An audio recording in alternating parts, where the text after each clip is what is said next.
very good evening to you from the Systemic Diversity and Inclusion Group. My name is Sedley from the media team of the group. I am in London. Today we had a session called On Teaching Racism, which is a 30-minute head-to-head between Dr. Joseph Nwoye and Mr. Yigal Kahana. Telling you just a little bit about the two of them is really my job for you in the moment. So just to tell you a little bit about our participants, our participants this evening. If you haven't heard of him already, Dr. Joseph Nwoye, who is the founder and president of the Systemic Diversity and Inclusion Group, SDIG, is an educator. He's an inclusion specialist. He focuses on policies and practices. He served as the director of the Urban Seminar at West Liberty University in West Virginia and Illinois State. He also served as the professional development specialist at Montgomery College, where he designed a signature diversity training program that is still in use today called Culturally Responsive Teaching. And he is joined today by Yigal Kahana, who is general counsel at LEAF.org LLC, which in itself is a fascinating organization because it is designed to help schools and professionals to adapt to all the new ways of working that we have these days, and providing every student, irrespective of whatever constraints they have, with the skills that they need to transition from their educational journey to their professional journey. Yigal's operated an English language and human rights program for Israeli, Ethiopian, and Arab high school students for about 7 years, and now he delivers Zoom lectures on the Israeli police force on diversity, equity, and inclusion. So that's just to give you an idea of our two head-to-headers for this evening, who'll be joining us in the course of the next couple of minutes. As I say, folks, we'll have our cameras off for the course of the next 29 minutes. But please do feel free to leave any questions or comments in the chat. And if there is time after recording is done, then by all means, they will both be very happy to answer your questions. I certainly hope they can. So, ladies and gentlemen, we have Mr. Yigal Kahana and Dr. Joseph Nwoye on teaching racism. 29 minutes, gentlemen. On your marks, get set, go. Thank you, Mr. Adam. I'm starting my stopwatch right now to keep track of the time. So we're here today with my good friend, Dr. Joseph Nwoye, and I'm Yigal Kahana. We're coming from different locations, so we're on different screens. And we're here to talk about unteaching racism, the concept of trying to eliminate racism by unteaching the acculturation that leads to racist ideas in the first place and then racist behavior. Now, I wanted to start off, we wanted to begin with a story. And the story is that an Ethiopian Israeli policeman is driving in his car one evening, and he stops at a stoplight in traffic, and a police car pulls in behind him. And the policeman turn on the lights, ask him to pull over. He pulls over. They ask for his license or his registration or whatever documentation is required. And he provides the documentation that's required. And they look in his car, ask him, "Have you been drinking tonight?" And he's like, "No, I haven't been drinking. I have my orange juice over here, but nothing alcoholic." "No, come on, you've been drinking something alcoholic. You come back from a club. It's a Thursday night, and Thursday night in Israel is like the night everybody goes to their weddings and their parties, and because Friday is the day off over there, comparable to Sunday in the States." And he's like, "No, I'm actually not coming back from any kind of event. I'm just driving to visit somebody from my home." And they're like, no, you're definitely been drinking something. You get out of the car and get out of the car. He gets out of the car. They ask him to do a test to walk in a line, to touch his finger to his nose and show that he's not under the influence, and he does that. But they say, no, you got to be under. He starts arguing, like, why are you bothering me? I've done nothing to indicate to any of you, that either of you, that I would be under the influence. They're like, well, because you're Ethiopian. Ethiopians all go to clubs on Thursday nights, and you have to have a drink somewhere, and now you're driving drunk. He's like, no, I'm not driving drunk. Call your supervisor. So they call the supervisor. And while they're standing there, they're arguing about why they pulled him over and whether it was right for them to pull him over. And they're like, well, because, you're drunk. You're drunk. You just admit that you're drunk. We're going to take you to jail. And he's like, no, I'm not drunk. You're not going to take me to jail. And fortunately, he was able to not get angry and not get into a fight with the policeman and not escalate the situation until the supervisor arrived. The supervisor arrives. He gets out of his car. He looks at the gentleman. He looks at the policeman. He walks over to the policeman and goes, what the heck are you guys doing? And they say, oh, we stopped this man because he's been driving drunk, and we need to arrest him and take him off the road. And the supervisor goes, you guys have any idea who that is? He's the head detective for the police in this whole region. You guys are going to get in big trouble because of this. And so they go, what do you mean? He said, yeah, that's a famous guy. He's been in the police for 20 years. He's now the chief detective. Pretty soon they're going to make him a commander of a whole city. And why did you stop him? He said, well, what did you see? I said, well, he was stopped at a red light drinking orange juice. So that's enough reason to stop somebody? So, cut the long story short, they go over to him and they apologize profusely and ask the police that he please not hold it against them and not get them in trouble. And he says, well, I'm going to write you up in a report for sure.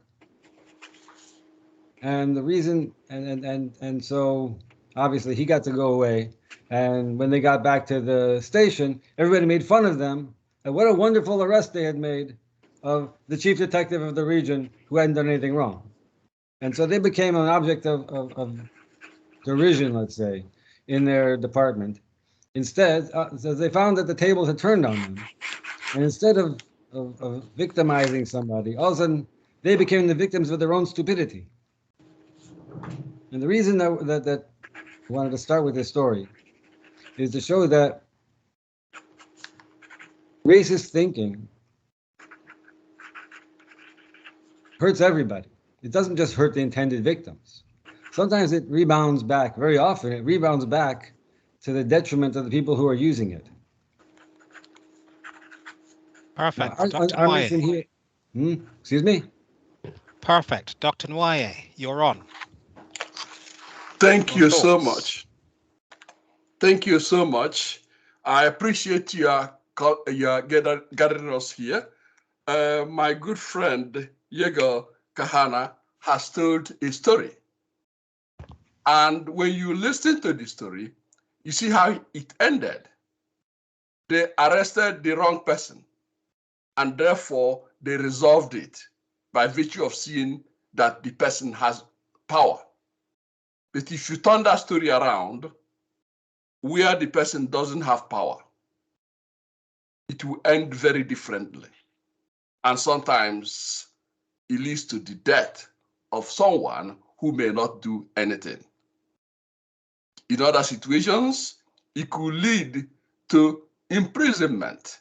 They were causing the person to admit that he was drunk, and the officer, because of his privilege and his power, he felt like he could just be whom he is. A lot of people will not be. They will acquiesce to that type of demand. And that's why you see people in jail who are languishing for offenses they never committed. And ladies and gentlemen, that's the life we are in. And my friend Yigal and I will continue to utilize this platform to go to the heart of critical issues that sometimes some people sweep under the rug. We gotta be bringing the voices of the voiceless, and we gotta begin to push that and begin to challenge where we can to call for a better tomorrow. This program is titled On Teaching Racism. Well, my view is that we have to look at where we are. There are some people whose pain and anguish is so much that it can't be contained. And for those, if they are here, I want them to understand that our purpose is to pushing to unteach what we know had been taught. In each communities, in small places and big places, kids are brought up. And when they're being brought up, they listen to dad, mom, brothers and sisters, neighbors, etc., etc. The engagement within that community will appear as if it's like breathing air. The good, the bad, and the ugly, they absorb all of them. Depending on how they trust those people around them, it molds them into what they become. The schema theory is a term psychologists use to illustrate how we absorb information through our experiences. And when those things come in, it's like in office where you have file system. You have some files for financial related matters. You have some files for human resource related matters. You have files for policy related matters, etc., etc. So these experiences, these people, Ghana, is ingrained in their being, in their minds, in everything they know. Therefore, they cannot easily divorce what they had learned, supposedly from the beloved ones, because learning from beloved ones tend to have a better attachment because these are the people you love. So, ladies and gentlemen, whether you see somebody as a racist or not, I can tell you that we groom them to become what they become in our little communities, in our little homes, and in our school. In fact, in the whole institutions, when they go there, they cannot divorce that which has been ingrained from their behavior. In other words, those things are cumulatively pushing them to act however they act. So as my friend had articulated well, if we want to change this, if we want to try to make a better society, lying and say, oh, that's my kid, I never taught her or him like that, that days are gone. Nobody is willing to accept that because we know how people are groomed, nurtured. We see it in our schools. Where when you go to school, certain teachers with, I might say, high certifications, and yet when they get into that classroom, those things they had learned in their various localities, they can't divorce them from their behavior. They use it to determine who is going to do well, who is not going to do well. And people will suffer for it. So with our focus on teaching racism, what we want to know is to acknowledge the pain, the anguish, victims of racism, victims of all sorts of discriminations go through, and to say, you know what, we understand. We are in different points, at different points rather, in the journey, in human journey.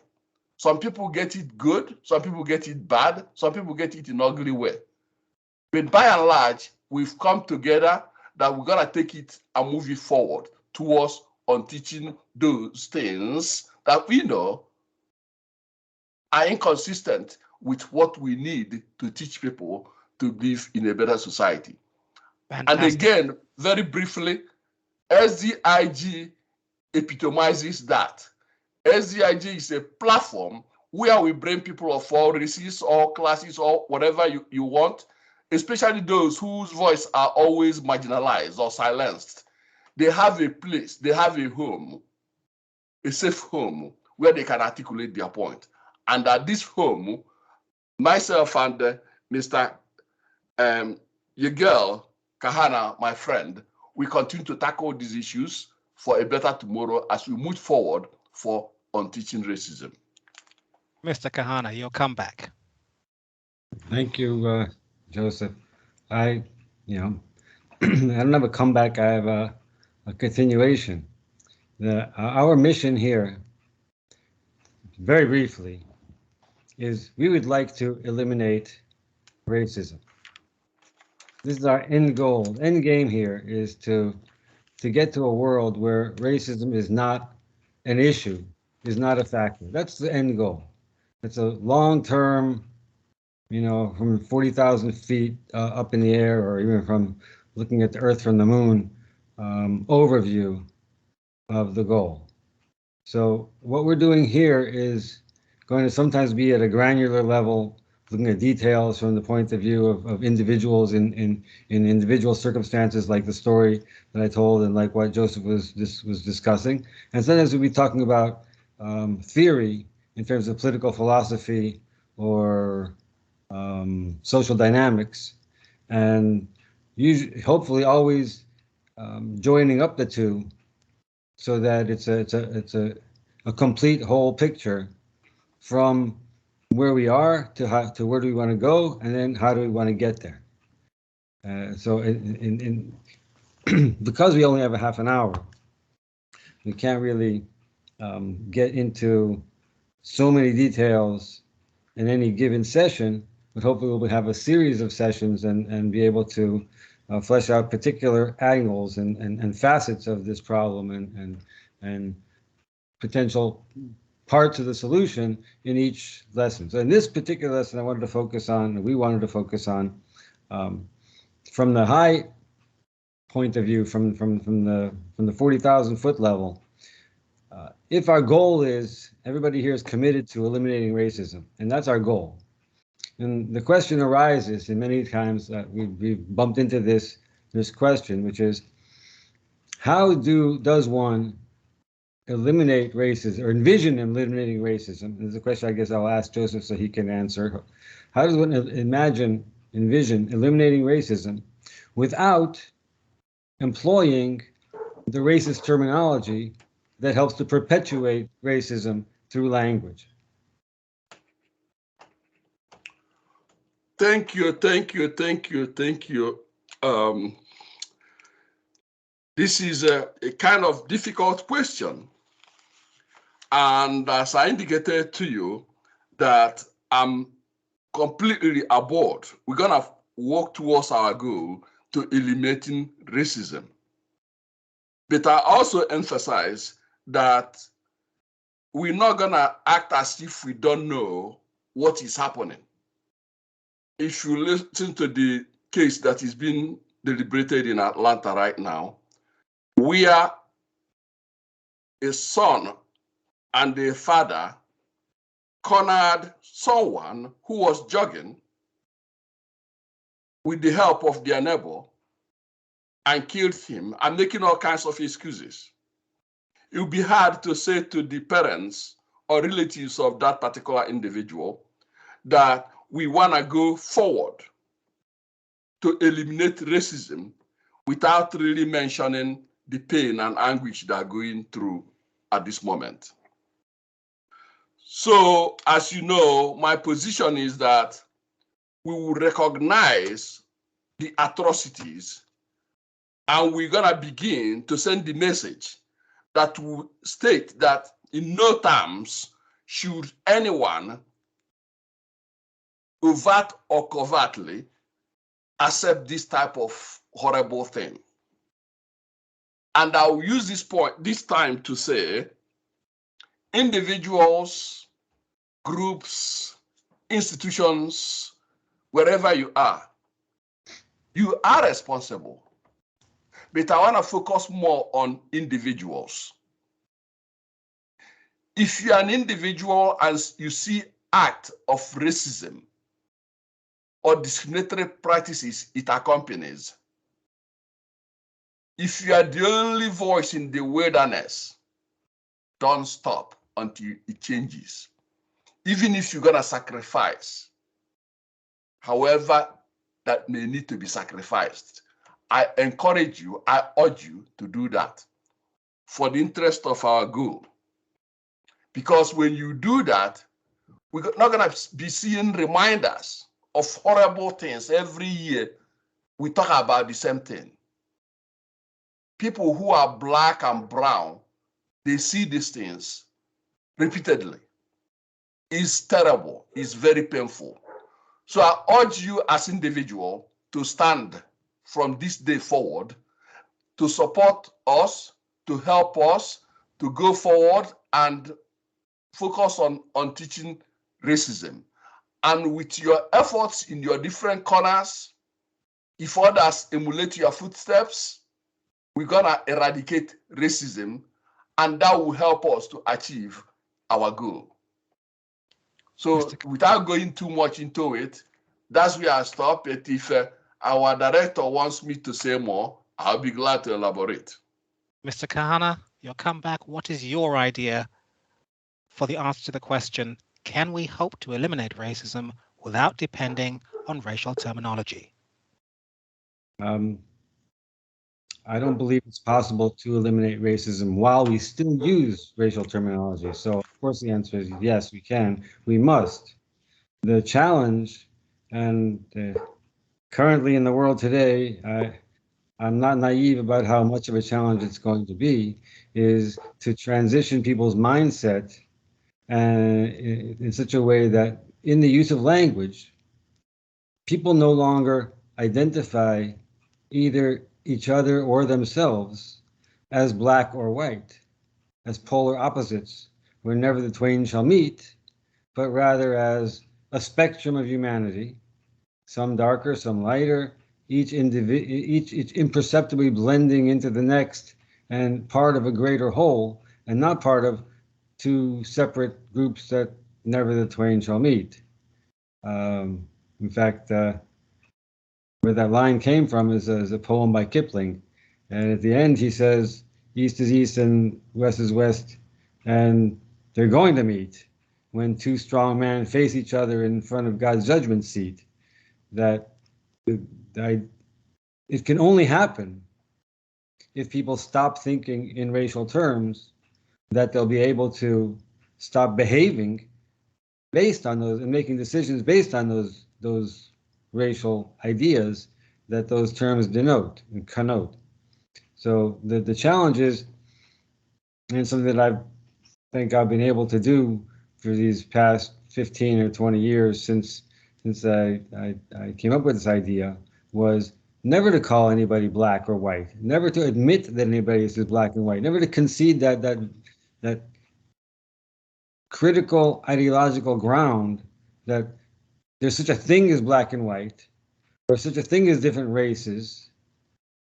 So there, in this way of looking at it, there can never be racial equity or racial justice because there are no races. There's just equity among human beings and justice among human beings, and one race, which is the human race, which is why I like that song One Love from Bob Marley to be the intro for this program, because he's emphasizing, he was a visionary and he saw that there was only one race, and love is the same no matter what kind of person is expressing it.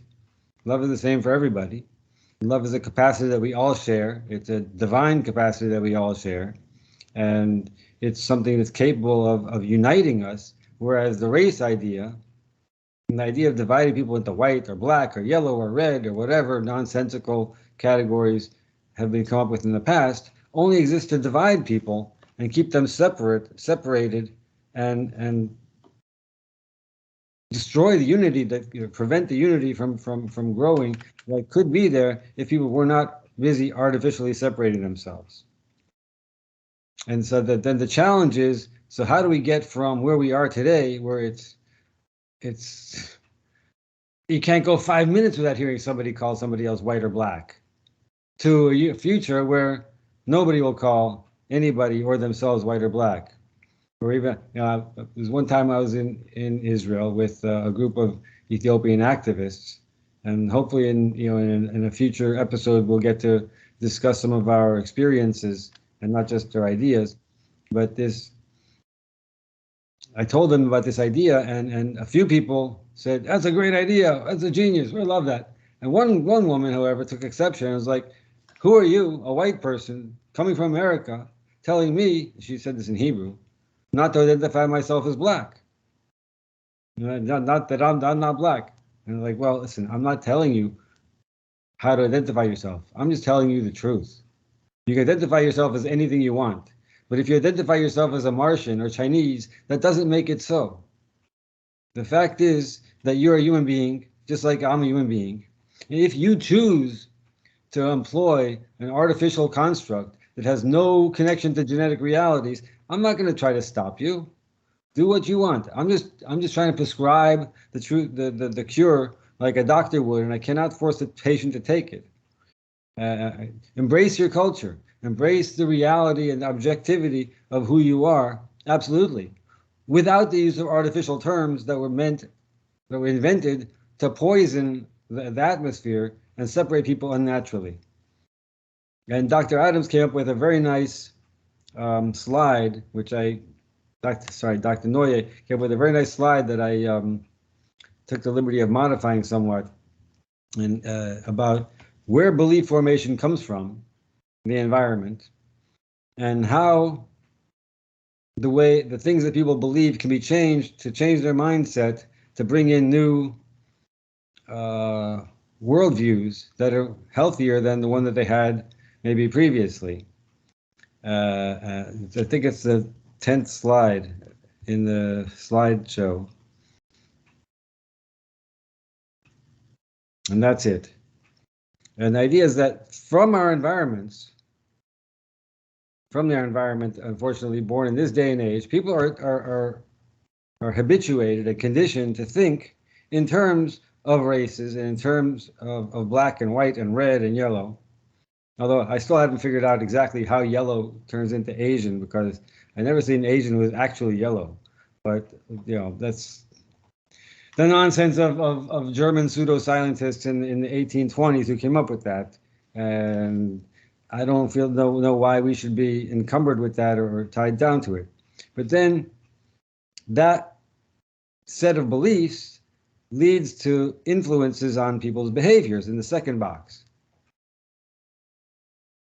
However, at some point in everybody's life, they run into people, they encounter situations where they realize that these stereotypes don't fit. Like, for example, the Human Genome Project, where it was proven that racial constructs don't match genetic realities.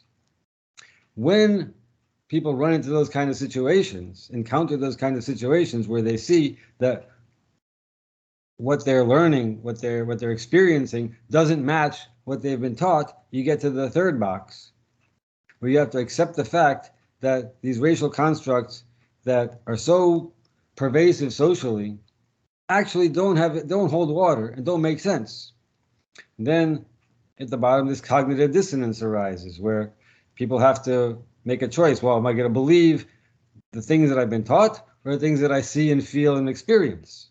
And in the great majority of cases, it's the things that you see and you feel and you experience that prevail over something that you were taught a long time ago, and now you can question that a lot more easily than you can question what you're seeing and feeling and experiencing, which leads you to the next box, moving away from racial constructs and racial ideas and ultimately racial thinking, and getting to the top box on the left, where you can have to adopt a more objective, more rational way of understanding the world, and of systematizing what we see around us, and not trying to use nonsensical, illusory racial constructs as a way of explaining the real phenomena and the real processes that are happening around us. Dr. Nwoye. I need your microphone on, Dr. Nwoye. Thank you. Sorry. Thank you so much, Yigal. What an impressive act. I love this diagram. I used it in fact, that's what wrote my book for me, because I used it to illustrate how we all social cultured in various ways and then turn out to become what we are. Now, this is a tall order.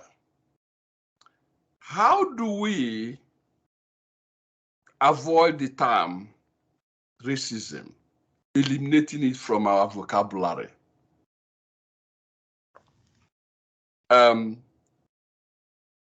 Wait, I would Joseph, say, it's not, we don't want to eliminate the term racism, because that's a description of a real phenomenon. What we want to eliminate is racist thinking in the first place. So we don't need to use the word racism to describe it anymore. right, okay, I'll take it, but I will say, if we're gonna eliminate racist thinking, how do we effectively eliminate it? I say this because I don't know how much you know about this war on history. Some people are saying that we should not teach the term, I mean, we shouldn't teach critical race theory in school. In fact, it makes me cringe, because it's even coming from people who consider themselves as historians. And when I think about them, all it reminds me was during my 5th grade, when the teacher came in a Monday. I remember very vividly. It was Monday morning. The teacher came in as we were traditionally trained.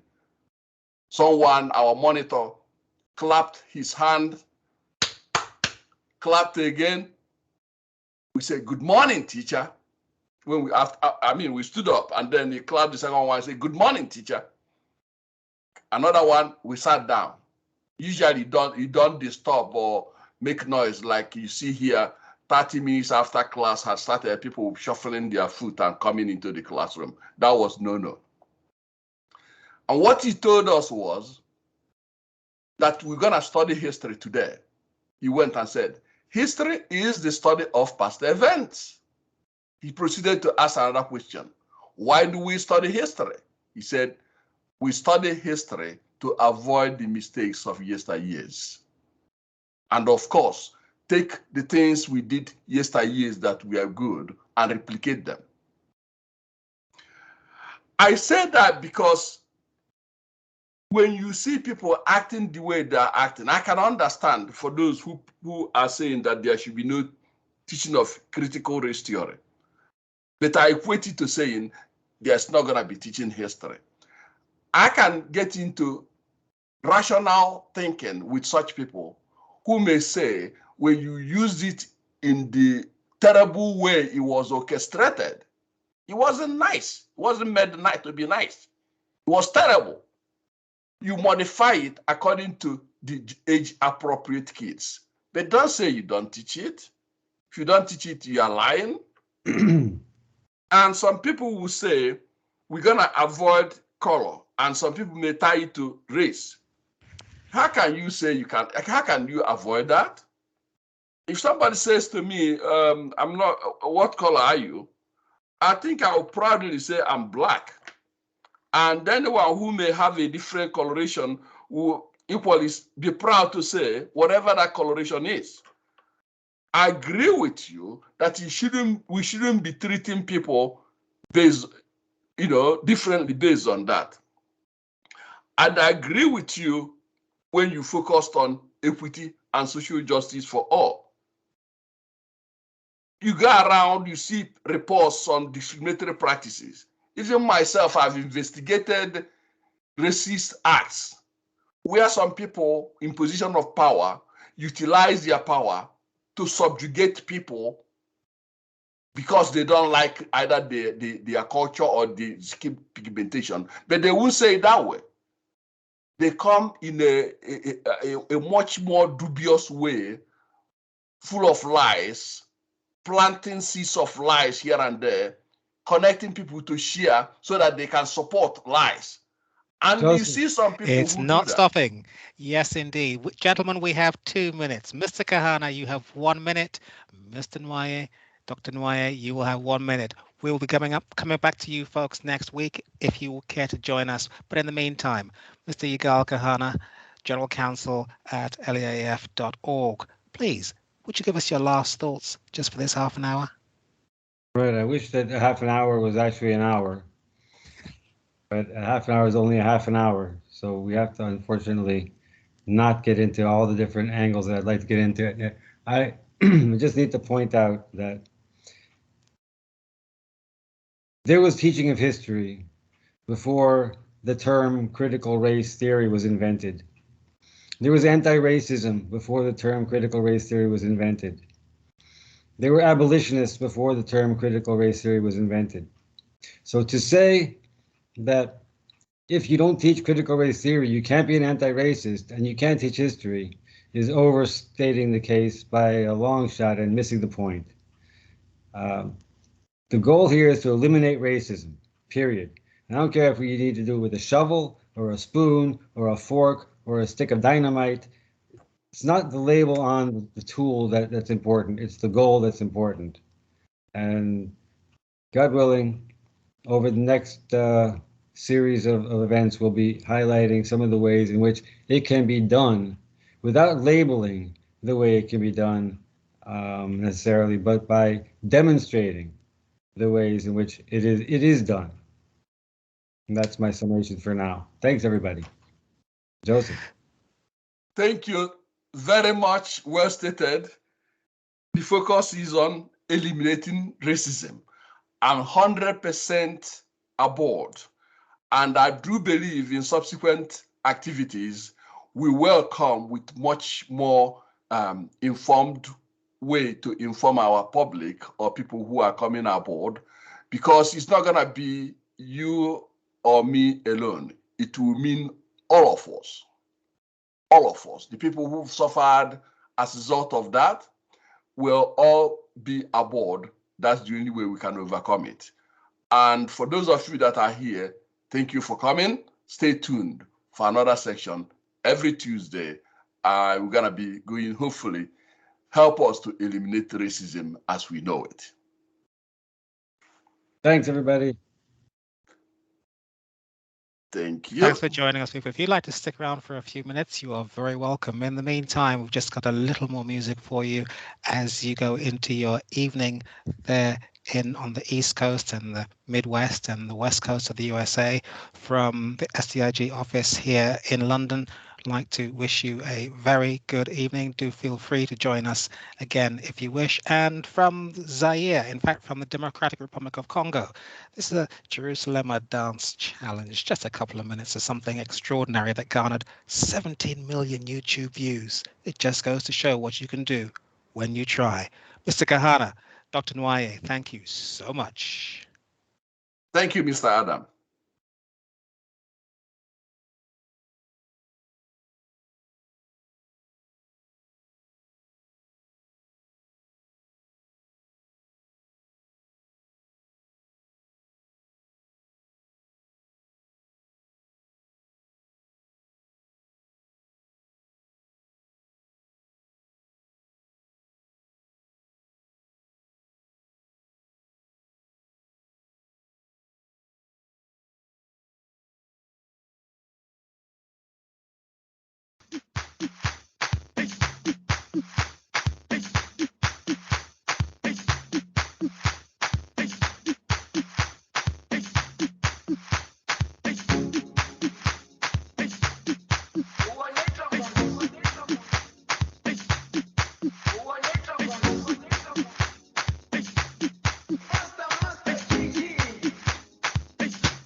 Jerusalema ikayalami ilondoloze uhambe nami zungangishilana Jerusalema ikayalami ilondoloze uhambe mangishilana dawo yami ayikholana buso wami awukholana ilondoloze zuhambe nami dawo yami ayikholana buso wami awukholana ilondoloze zuhambe nami ilondoloze ilondoloze ilondoloze zumangishilana ilondoloze ilondoloze ilondoloze. And if you would like to stay in touch with us, please, by all means, do feel free, because you can do so by clicking on the screen right now. Our e-brochure is there. Our donation page, if you'd like to support SDIG efforts and work in the diversity and inclusion fields, then just go straight to any one of those links. They will work on your computer if you're working on a desktop, a laptop, or a tablet. And if you simply want to stay in touch, then sdig.news/events. Of course, our LinkedIn group is available for those that wish to stay in touch with the 1,000-odd people that are now part of the SDIG family. And if you're a Facebook fan, then feel free to do so there instead. Thank you very much indeed for joining us. And if you want to stay for another couple of minutes or so, Mr. Kahana and Dr. Nwoye will be very happy to take a few questions, but any others we will have to take at another session. So there you go. And that's for me from London.